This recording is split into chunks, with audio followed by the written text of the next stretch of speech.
हाय दोस्त, आज तुम जदि ये कथाटी को शुणुच ताहले निश्चित भावे तुम मन भितर गोटे कथा चलुची पढ़ा मन होनी।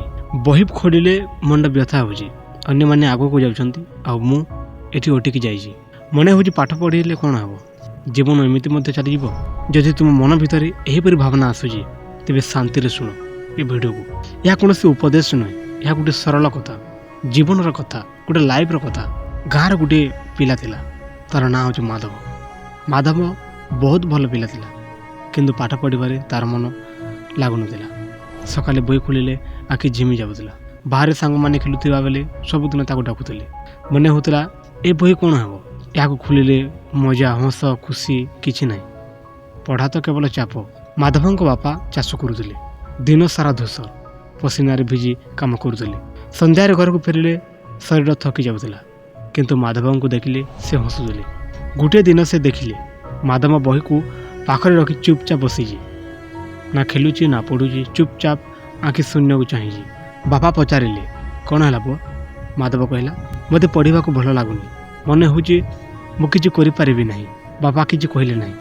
से दिन राति से माधव को गाँ पाखरे थिबा गोटे छोट नदी को नहीं गली। चंद्रमा रातिर चंद्रमा आकाश रे थिला, पानी धीरे धीरे बहुतला।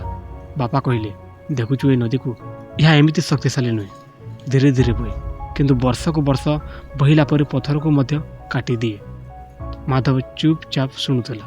बाबा कहले, पाठ मध्य ठीक है परी, आज पढ़िले तुरंत फल मिले ना, किंतु प्रतिदिन अल्प अल्प कर पढ़िले गोटे दिन तुम जीवनर पत्थर को मध्य काटिदेव। माधवंक मनरे से दिन किछि चेंज है, किंतु संपूर्ण रूपे चेंज है नहीं। पुणी परदिन से आलस, से मन लगिला नहीं, किंतु से गोटे काम कला। से निजको कहला, सारा दिन पढ़ी ना, केवल 10 मिनिट। 10 मिनिट आरंभ कला।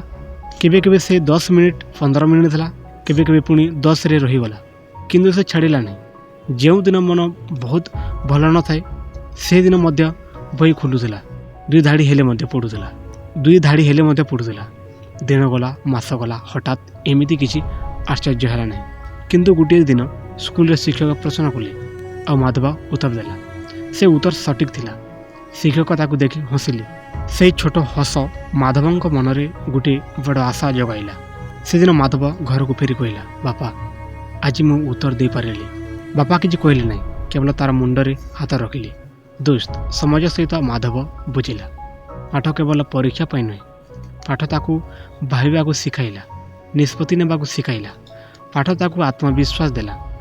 जे पिलाटी आगरू कहूला मु किछि करि पारिबि नाही, से पिला आस्ते आस्ते कहबाक लगिला मु चेष्टा करि पारिबि।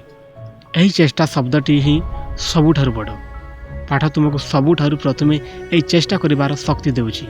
सबुदिन मन लागिब नाही, सबुदिन आग्रह रहिब नाही, किंतु पाठ तुमको शिखाए मन न हेले मध्य किपरि आगको जीवाको हेबो। माधव आज बड़ अधिकारी हैला बोली ए कथा नुहे। से आज एक सरल जीवन जीउछि, किंतु सम्मान सहित। से जेतेबेले का सहित कथा होई, लोक तार कथा को शुणती, कारण पाठ ताकू केवल चाकरी देनी, पाठ ताकू मनीष करिछि। आज तुम जदि भावुच मो द्वारा हेबनी, तेबे यह सत्य नुहे। सत्य एति कि आज तुमर मन थकी जाइछि। आज तुमको अल्प विश्राम दरकार, किंतु पलाई जीवा नुहे। पाठ तुमर शत्रु नुहे, पाठ तुमर से साथी जे आज चुपचाप अछि, किंतु काली सबुठारु आगरे दांडी होई तुमको सहायता करदेव।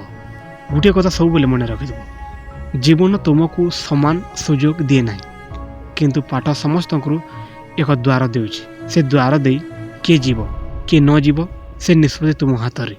आज बही खोल, सबकिछि बुझा दरकार नहीं।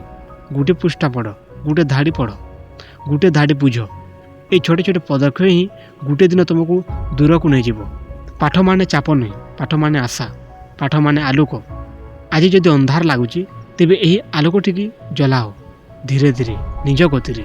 का सहित तुलना कर ना, केवल एतिके कर आज जेते हेउची सेते कर, कारण गोटे दिन यही पाठ ही तुमको कहब तू हारी ना, तू चली। तेणु दोस्त, ए वीडियो केमिति लागला निश्चित भावे कमेंट करिवे।